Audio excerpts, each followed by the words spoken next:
Som naspäť v Považske a som sa dohodol s Doli, že dáme kávičku. Doli, že musím povedať, veľmi rád, že sa spoznali, to je zlatá ináč. Díky, aj ty si super. Ale! Čo? Ružička ze Sri Lanky sa nám vrátila. Tuto odkiaľ pustili? Veľká hvízda sa nám vrátila zo Sri Lanky. Rúža pre nevestu.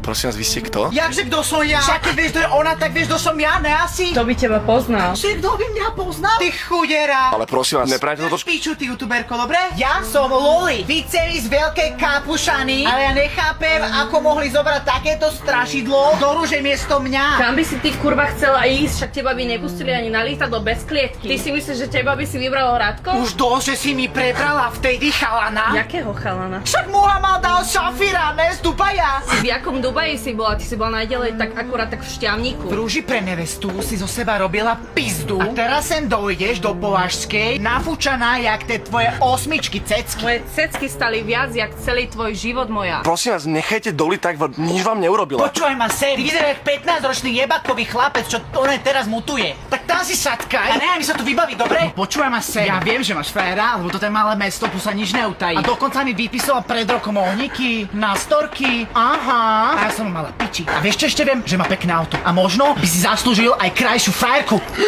Čo si povedala?